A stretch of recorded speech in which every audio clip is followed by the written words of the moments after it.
Quand on fréquente les salles de vente et les antiquaires, on voit assez souvent passer des objets comme celui-ci. Un grand vase spectaculaire, posé sur une sellette ou sur une cheminée, avec la petite mention lapidaire « Faïence de Gien, décor Renaissance, 19e siècle ». Aujourd'hui, je vous propose d'aller plus loin que cette étiquette et de répondre aux questions que ce genre d'objet soulève. Pourquoi ce style Renaissance, justement? Comment ce type d'objet était-il fabriqué? À qui s'adressait-il? Et par quel circuit ces pièces circulaient-elles au XIXe siècle? Autrement dit, qu'est-ce que ce vase raconte de l'époque qu'il a produit?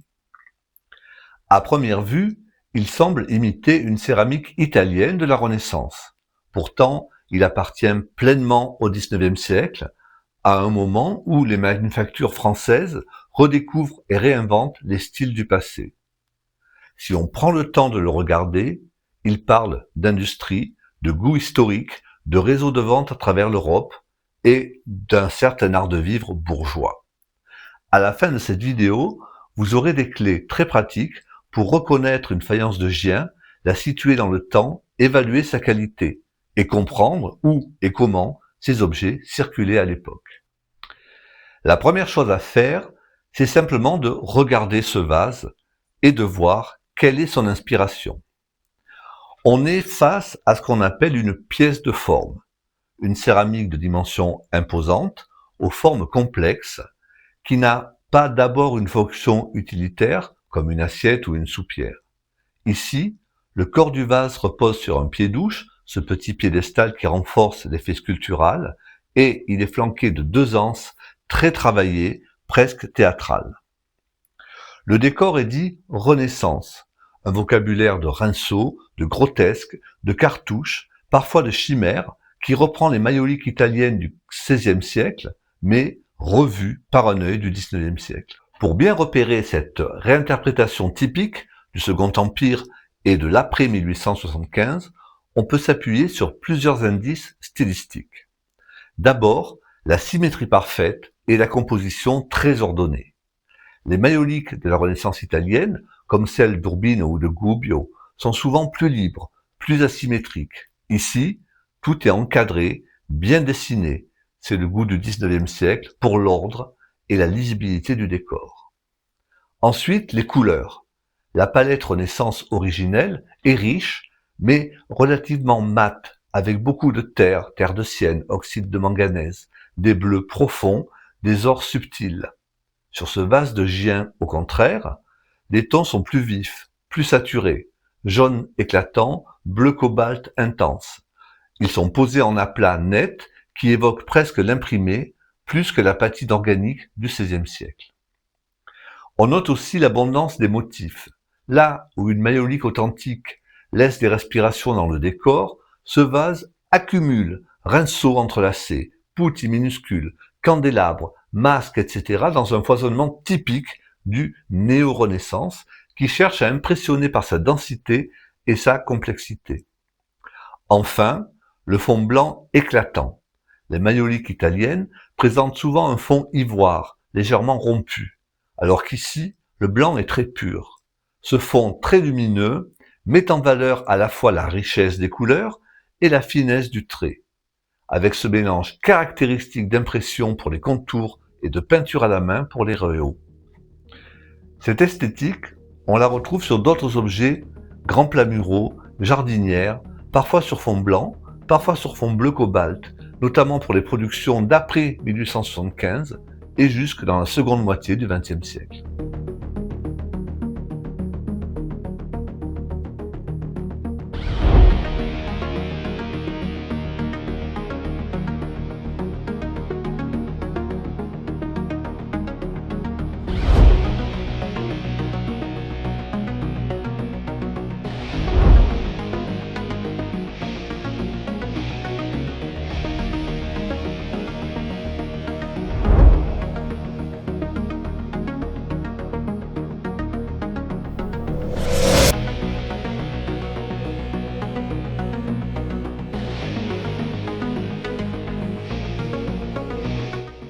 Ce vase provient de la manufacture de Gien et sa marque, le date précisément d'après 1875.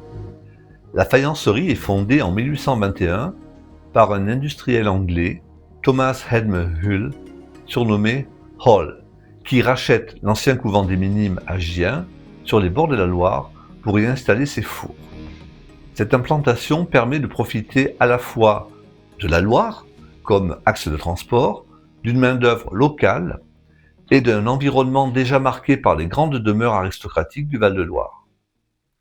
Au départ, l'objectif est de produire de la vaisselle utilitaire, une faïence fine à pâte blanche, plus légère et plus moderne que la faïence traditionnelle, adaptée à la vaisselle du quotidien, mais aussi au service de table raffiné.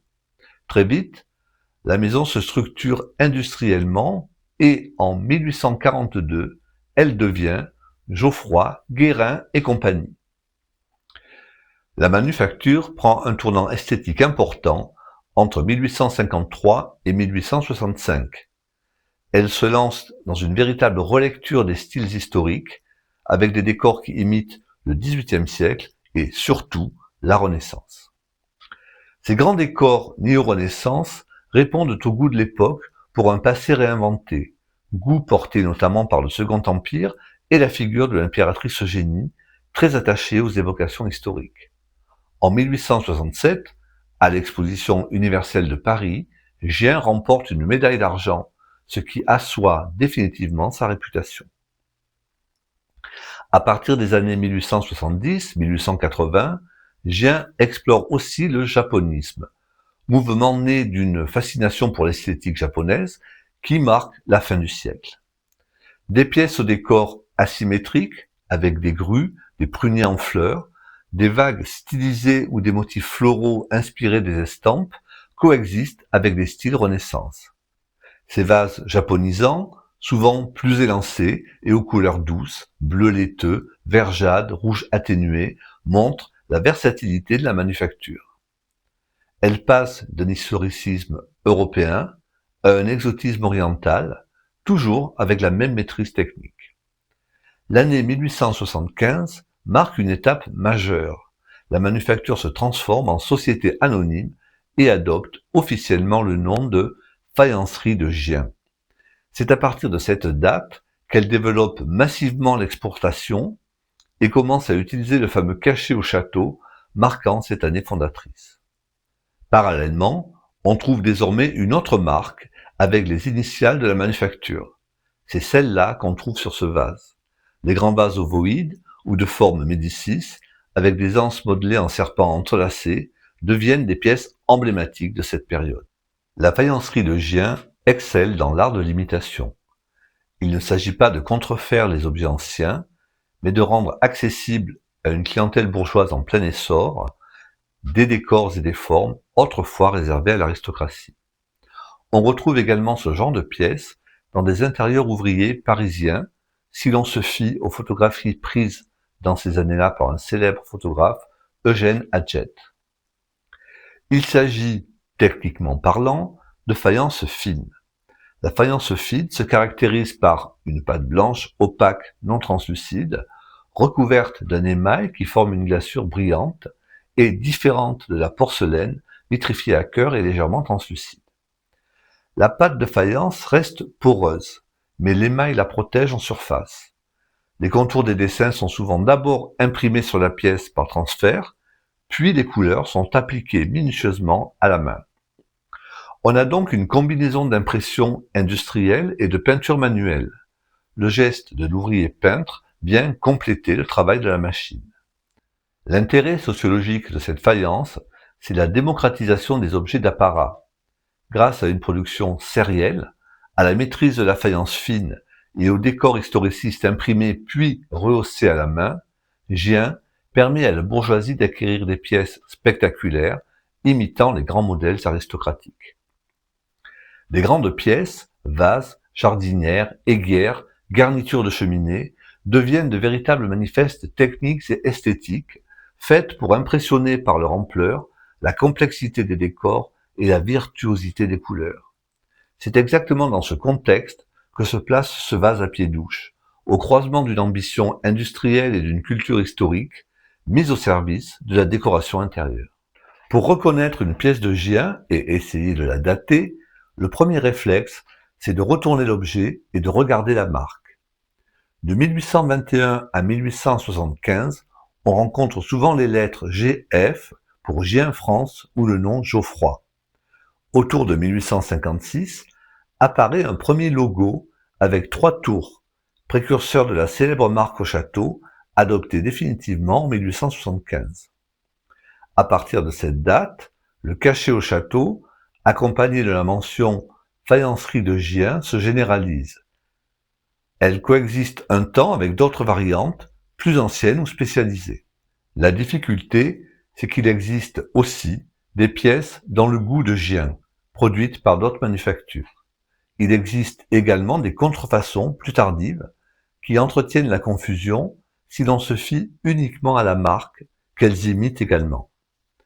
Pour se repérer, il faut donc en premier lieu observer la qualité de la marque. Une vraie signature de Gien est nette, bien lisible, alors que les contrefaçons montrent souvent des tampons baveux ou flous. Il faut également regarder l'émail. Une vraie faïence de Gien présente une glaçure très brillante, bien tendue, signe d'une cuisson parfaitement maîtrisée.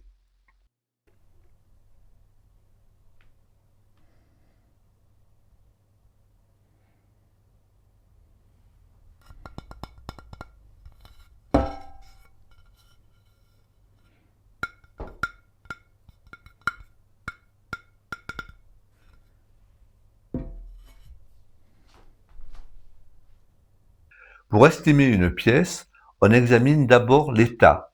C'est souvent là que se joue une grande partie de la valeur. Un fel traversant, une restauration lourde ou un éclat important, sur le pied-douche notamment, peuvent faire chuter l'intérêt de façon spectaculaire. Vient ensuite la qualité de la peinture. Plus le décor est net, équilibré, subtil dans les nuances, plus on est dans le haut de gamme au sein même de la production de Gien. En termes d'ordre de prix, une assiette classique peut valoir une dizaine d'euros, alors qu'un grand vase à décor Renaissance d'après 1875 ou une pièce signée par un artiste de la manufacture comme Ulysse Bertrand peut dépasser des milliers d'euros dans un bon état de conservation. Fidèle à l'esprit de Res Loquitur, on s'est également posé une autre question. Où se vendaient concrètement ces vases au XIXe siècle?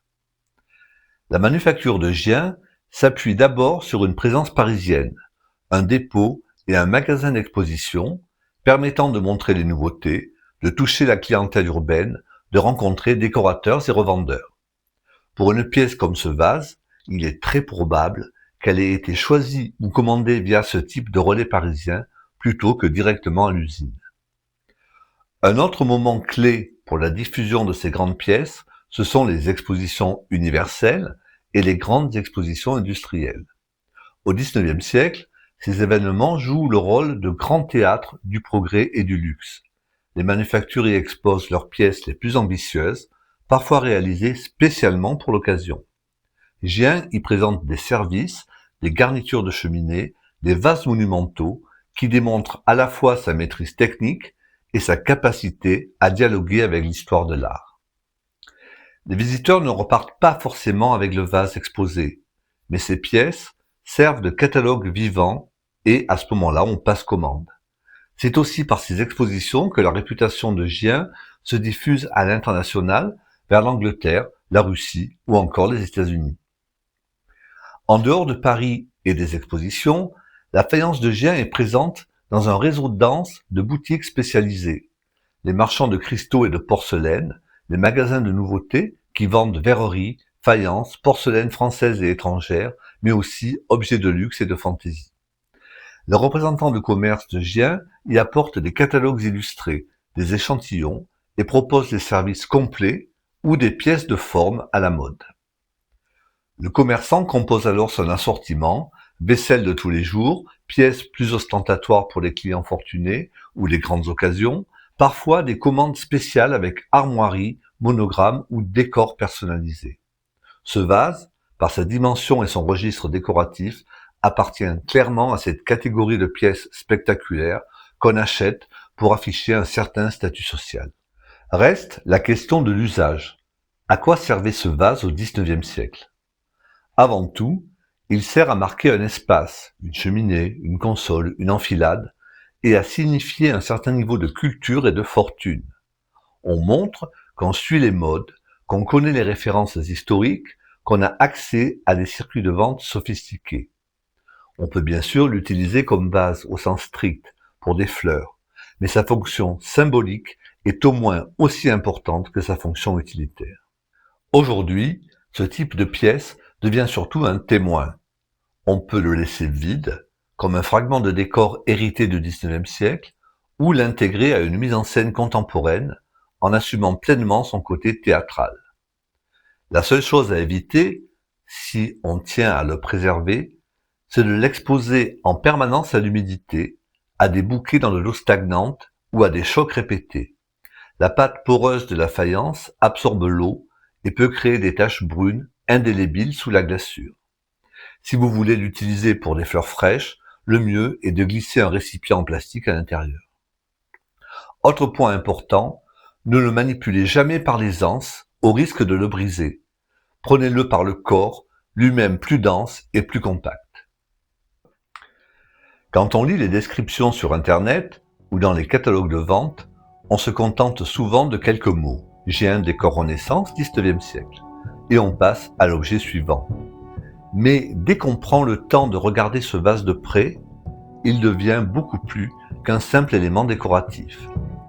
Il raconte l'histoire d'une manufacture qui participe au grand mouvement industriel du XIXe siècle.